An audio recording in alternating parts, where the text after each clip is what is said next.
Hey, aujourd'hui je voulais partager avec vous des vidéos super intéressantes autour d'Instagram. Je ne sais pas si vous utilisez Instagram à titre professionnel pour votre business ou pas. En tout cas, moi je le fais depuis plusieurs mois maintenant. Et c'est vrai que j'ai eu la chance d'être invité à un événement de dingue qui s'est passé à Paris, qui était une première mondiale, faut le savoir. L'événement Instapreneur.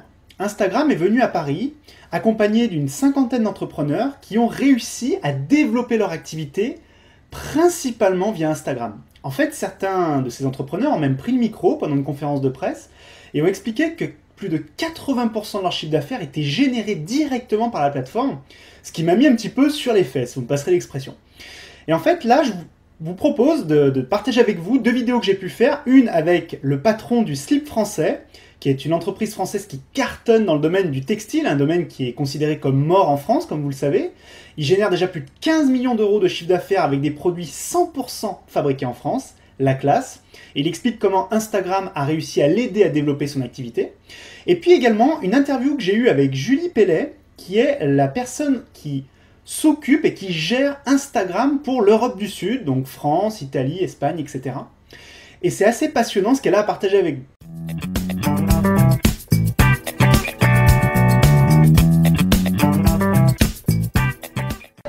Bonjour et bienvenue dans Monter son Business Show, l'émission hebdomadaire qui vous raconte les coulisses de notre startup Market.com.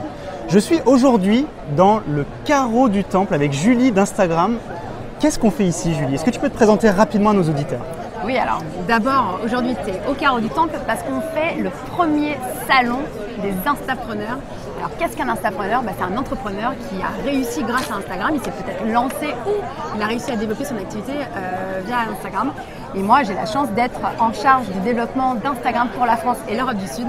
Wow. On est ravis d'accueillir tous ces entrepreneurs. C'est incroyable.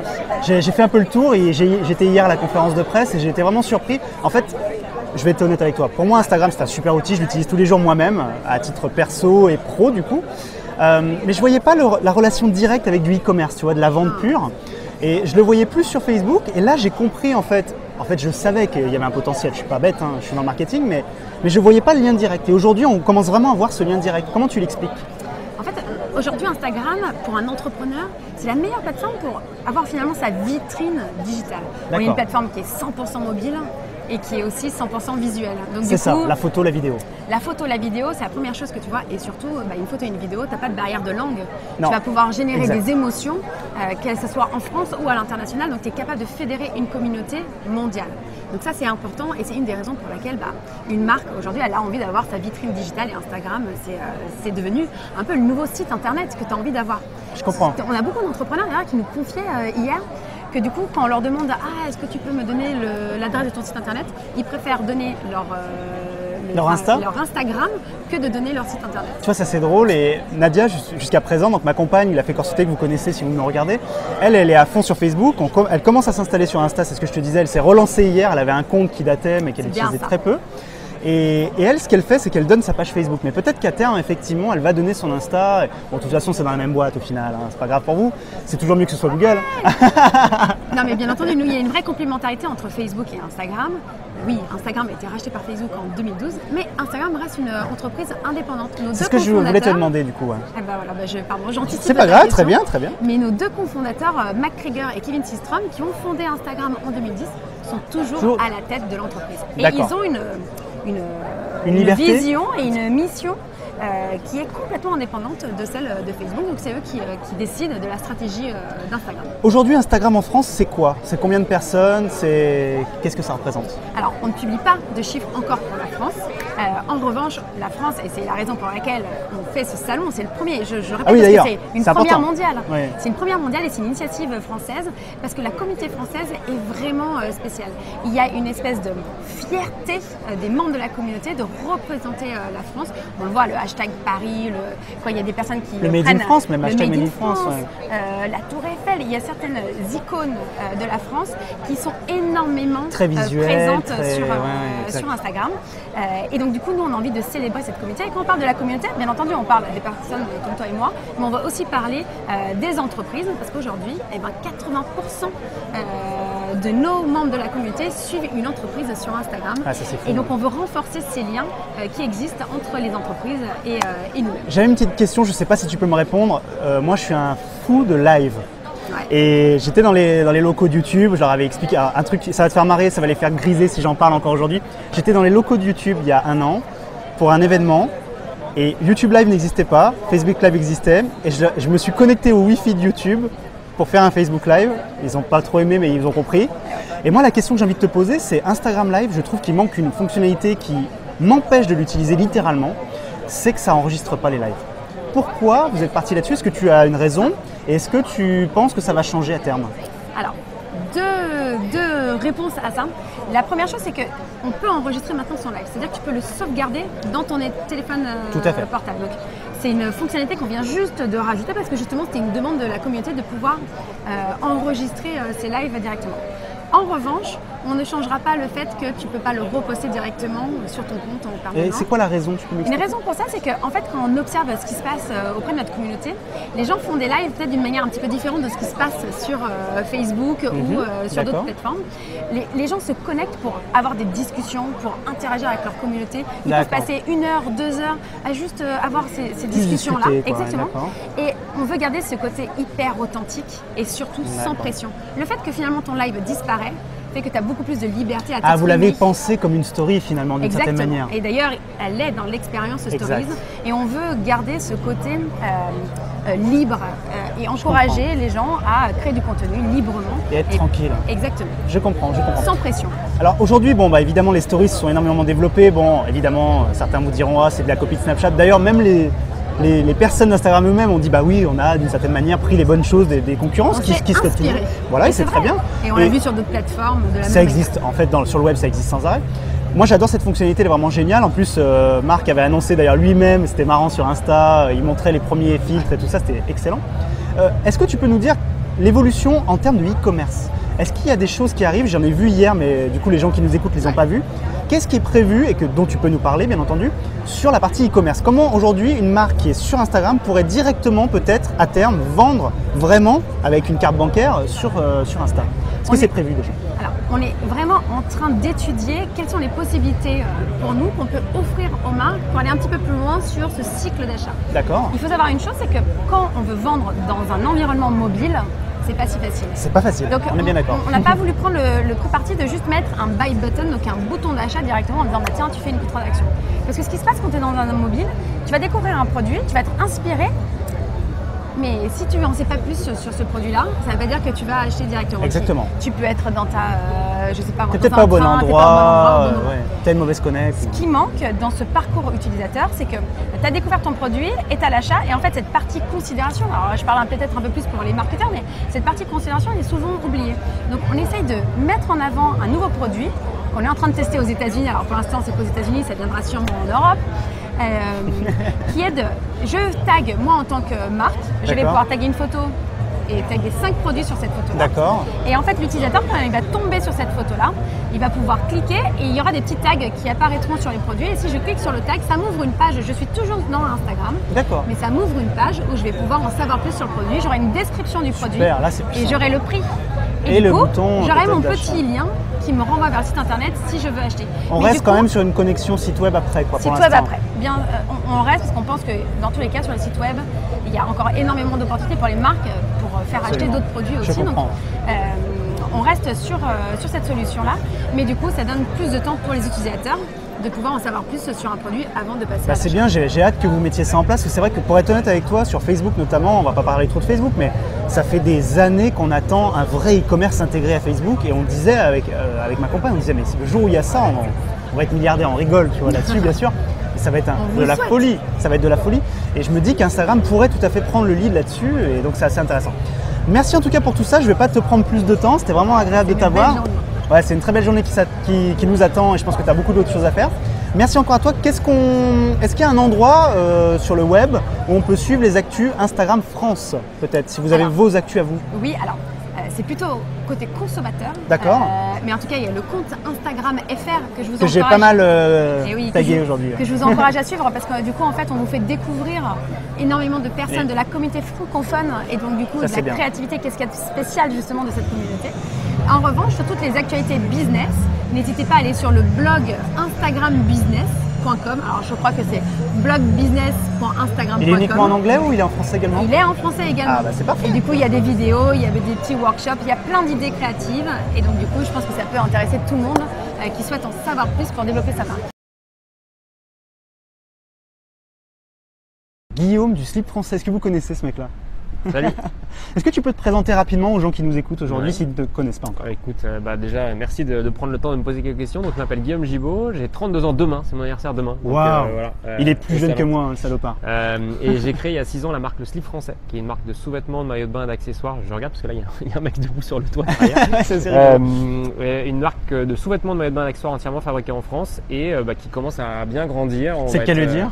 On va être 50 personnes cette année et on va faire, j'espère, entre 14 et 15 millions d'euros de chiffre d'affaires cette année. Waouh. Et je disais tout à l'heure, je pense qu'on est en train de remonter dans les places des donneurs d'or de textiles français parce qu'au final, c'est une industrie qui a été franchement pas mal bousculée ces 20 à 30 dernières années et je C'est le pense cas de le dire. qu'on arrive dans le top 10 des plus grands donneurs d'or textiles français, donc on est Ça, assez fiers. c'est une super. Voilà, déjà bravo parce que tu sais, enfin, je t'en ai parlé tout à l'heure. Moi, je suis très made in France, que ma femme fabrique également des corsets, des robes de mariée entièrement en France.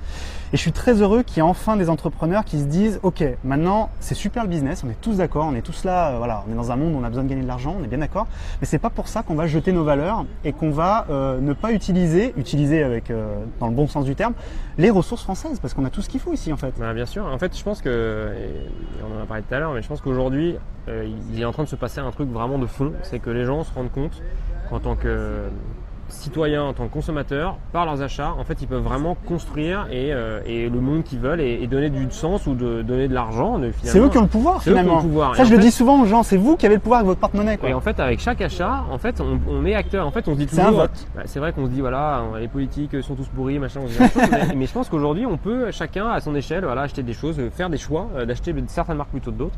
Et en fait, on se rend compte qu'aujourd'hui, en France, voilà, on peut fabriquer tous les produits qu'on veut. Aujourd'hui, la compétence elle est là, les outils sont là. Les infrastructures Les sont là. infrastructures sont là, les choix qu'on a fait depuis 30 ans pour aller fabriquer à l'autre bout du À monde, l'étranger. c'est parce que ça coûte 3-4 fois moins cher et que voilà, on voulait, les marques ont voulu faire des modèles qui Réduire gagnaient- les coûts, et on a réduit les gagner coûts, qui toujours gagnaient plus. plus d'argent. Donc je pense qu'aujourd'hui, alors après, nous on n'est pas dans un discours moralisateur, on ne dit pas Bien faut sûr. acheter Made in France sinon c'est mal. On est Non, à l'inverse en train de dire on crée une marque qui est sympa, qui est joyeuse, qui a des super produits et qui en plus est Made in France. Donc ça fait un argument de plus, mais c'est pas, on veut pas que ce soit moralisateur, on veut pas En plus, ce je pense soit- que ça marche pas. Tu sais, c'est comme dans le domaine de l'écologie. On a beau taper sur les gens, dire c'est pas bien ce que vous faites, faites des efforts, faites des efforts. Ok, C'est ça marchote, mais la réalité, c'est qu'il faut être plutôt dans le positif. Exactement, et je pense que tout le monde passera à la voiture ou au scooter électrique le jour où les voitures et scooters électriques elles seront au même prix ou moins cher, qu'on pourra recharger facilement, qu'elles seront sympas et que tu as envie de les acheter en fait. Et Renault fait de très beaux efforts. La Ouais, Zoé, c'est une super c'est caisse. Je sais vrai, pas ce c'est que t'en vrai qu'elle est pas penses. J'adore cette voiture. Même, on a vu la BMW i3 à Vivatech, mais on préfère Renault. hein. Mais on voit qu'il y a quand même des efforts qui sont faits. Tesla, évidemment, est un peu le cheval de Troie. Non, pas du tout. C'est De vraiment le bataille. leader, pardon, le cheval de bataille. Merci. Je perds mes mots. Mais c'est super intéressant. En tout cas, et aujourd'hui, alors du coup, on en a parlé rapidement tout à l'heure, mais les gens n'ont pas entendu. Toi, tu veux te développer international maintenant, c'est ça. Hein. Aujourd'hui, combien, c'est quoi? C'est 80% de ton chiffre d'affaires en France? aujourd'hui on fait 70%? encore 90% des chiffres d'affaires en 90%, France. Alors d'accord. après nous on a vraiment mis nos efforts et nos moyens pour grandir en France parce que c'est évidemment notre cible naturelle. Pour donner un ordre d'idée, DIM, la marque DIM de sous-vêtements, ça fait 400 millions d'euros de chiffre d'affaires. Donc Waouh. on est encore tout petit. Donc il y a beaucoup de gens qui connaissent la marque mais qui n'ont jamais acheté. Donc nous on a vraiment. J'en suis, hein. J'ai dit que j'allais donc, acheter. Très bon exemple. Donc, c'est un très bon exemple. Tu connais la marque Et depuis le début. Voilà. Depuis le début. Et pour l'instant, et puis voilà, tu t'es pas retrouvé un moment. Par contre, j'ai partagé souvent vos contenus, c'est etc. ça. Donc j'ai quand même Merci. participé à l'événement, Merci. mais c'est vrai que j'ai Mais- pas acheté encore, faut voilà, être honnête. s'y mettre. Et donc on a vraiment une cible naturelle de gens en France parce qu'on s'appelle le slip français et qu'on commence à avoir. Voilà, c'est difficile de monter sa marque, ça prend du temps. Donc quand tu capitalises dans un pays, c'est sûr qu'il faut pas aller s'éparpiller à droite à gauche. Mais on commence là, je pense d'ici la fin d'année, on aura vraiment passé un premier palier et du coup on pourra commencer à se projeter à l'étranger parce qu'aussi l'international ça coûte de l'argent. J'imagine, des c'est pas ressources, facile, des hein. investissements. Tu peux te planter très fort, comme beaucoup de gens sont plantés. Donc on va vraiment prendre le temps de bien le faire, comprendre dans quel pays on veut démarrer d'abord. Avoir déjà des bases solides, Voilà, une exactement, équipe solide. Exactement, et être sûr que ce qu'on a construit en France marche bien, marche sur ses deux jambes avant de pouvoir aller. Et dernière petite question avant de vraiment de parler pourquoi on est ici, parce que je vais pas non plus prendre trop de temps. Direct, ouais, on est toujours en direct, ça le fait plus heureusement. Ok. Ça c'est insupportable, parce que tu es obligé de laisser la 4G, Ouais, et voilà, bien parce que le Wi-Fi je suis pas très sûr. Bon bref. Est-ce que tu vas avoir une stratégie de dire, on reste ici, nos forces sont ici, on va se déployer par petites équipes à l'étranger? Est-ce que tu vas plutôt racheter des entreprises étrangères? Comment tu vois le truc? Je pense que la start-up, vraiment ce qui fait qu'on arrive à grandir, c'est comprendre sur quoi on est bon et différent et faire que ça. Nous, on est bon à se faire connaître par la viralité sur les réseaux On sociaux. va en parler tout de suite, du coup, pourquoi on est là. Et à vendre sur Internet. Donc l'idée, c'est de répliquer cette méthode. On dit par exemple, voilà, l'Angleterre, c'est un prochain marché pour nous, créer des contenus de l'histoire de marque adaptés à l'Angleterre et à partir de là, d'essayer d'amener du trafic sur notre site depuis l'Angleterre, mais en France, avec une équipe en France. Ce sera une équipe en France.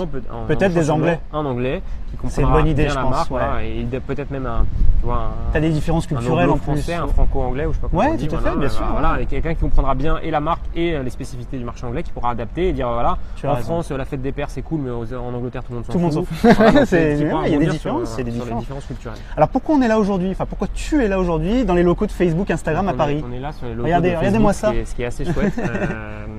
Parce que demain a lieu le premier salon fait par Instagram qui s'appelle le salon Instapreneur. Premier salon au monde. Premier salon au monde. Ils ont choisi la France parce qu'ils kiffent la France apparemment. Exactement. Et puis, parce qu'on est les meilleurs aussi, on peut le dire. On peut le dire. Ils ont dit, alors le Jim Squires, c'était Jim Squires qui était là, incroyable, qui dit, il y a une question qui lui est posée par un journaliste, pourquoi vous venez faire ce premier événement en France? Parce qu'on a vu une diversité d'entrepreneuriat ici qui est incroyable et on croit vraiment en ce marché, quoi. Donc c'est super chouette. Et donc ils ont invité 50 marques, 50 entrepreneurs dont moi, à venir présenter leurs produits pour une journée au Carreau du Temple, qui est un super endroit dans Paris. Alors je connais pas du tout, tu me dis c'est un truc de fou. C'est un bâtiment Eiffel qui est vraiment génial. Il faut qu'on y aille. Franchement, c'est vraiment très joli et ça a été. Ils ont fait des gros travaux il y a, je pense, 4-5 ans, peut-être un peu plus. Du coup, c'est vraiment un super bel endroit où il y a beaucoup de beaux événements. C'est en le cœur de Paris, donc je pense que ça va être blindé demain. En plus, il fait trop beau. C'est vrai, c'est très agréable. Et donc, l'idée, c'est de mettre en avant ces entrepreneurs. Alors, évidemment, c'est de la communication pour Instagram, mais nous, ils nous invitent. Enfin, c'est vraiment génial. Donc, vraiment, l'idée, c'est de mettre en avant les gens qui font du bon. J'ai vu qu'il y avait même un petit corner là où il y a des produits, il y a une boîte de produits, tout. C'est super intéressant. Ils vous mettent en avant. Ils nous mettent en avant et l'idée c'est de donner envie aux gens, et c'est vrai que les entrepreneurs qui étaient là tout à l'heure racontent vraiment à quel point Instagram peut te faire démarrer le business fort, et c'est génial parce qu'aujourd'hui voilà, plein de gens se posent la question de comment je monte ma boîte, mon boulot me fait chier, j'ai envie de faire autre chose. On est tous passés par là. On se rend compte qu'en fait parfois juste tu fais un compte Instagram, tu montres ce que tu fais et parfois ça démarre fort, donc c'est quand même un message assez cool. Cool, merci pour toi. Dernière petite question, après je te laisse, vraiment. Ma femme cartonne sur Facebook, la fait corseter, elle crée des corsets de robes de mariée sur mesure 100% made in France, et elle se pose la question d'aller sur Instagram, mais elle hésite parce qu'elle dit voilà, je passe déjà beaucoup de temps à partager mes coulisses, ma vie d'entrepreneuse sur Facebook, ce qui est génial, elle a plus de 15 000 fans aujourd'hui. Qu'est-ce que pour toi, qu'est-ce qu'elle gagnerait à aller sur Facebook, sachant qu'elle a un produit très photogénique? Sur Instagram, tu veux Sur Instagram, pardon. Instagram, pour moi, c'est assez. En fait, Facebook, c'est assez, je dirais, cadré. C'est vraiment le rythme assez presque commercial. Tu vois, des grands temps forts de la marque. Et aujourd'hui, tout le monde fait beaucoup de choses sur Facebook, donc tu as quand même du mal à émerger. C'est vrai. Et tu vas mettre la visibilité est moins importante. Aujourd'hui, sur Instagram, les gens vont beaucoup plus chercher des choses qui leur plaisent, de la mode, du design. Ils vont chercher plus d'inspiration, de petites marques. C'est vraiment un lieu de recherche. Alors que Facebook, aujourd'hui, comme tu subis un peu ce qu'il y a. Tu l'as depuis longtemps, donc il y a beaucoup de choses. Et c'est vrai que tu vas moins chercher de nouvelles choses. Alors que sur Instagram, tu vas vraiment découvrir et voir le quotidien, les coulisses. Et puis du coup, les créateurs vont poster une fois par jour, parce que 2 fois par jour. Alors que sur Facebook, tu vas poster plutôt 3-4 fois par semaine, donc pas une fois par jour. Et tu peux poster plus de choses différentes sur Instagram, et je pense que il y a un rapport plus de création, d'inspiration et d'univers qui est un peu différent et qui me semble être hyper adapté à son business, au produit que tu décris. Bon bah super, merci à toi, merci encore d'avoir été là. Un plaisir, et en profiter du soleil. Et surtout n'oubliez pas une chose extrêmement importante, t'en touches pas ton micro. Aïe. Il n'y a jamais eu de meilleur moment que maintenant pour entreprendre. Rendez-vous lundi prochain pour le prochain MSB Show. Merci et à très vite.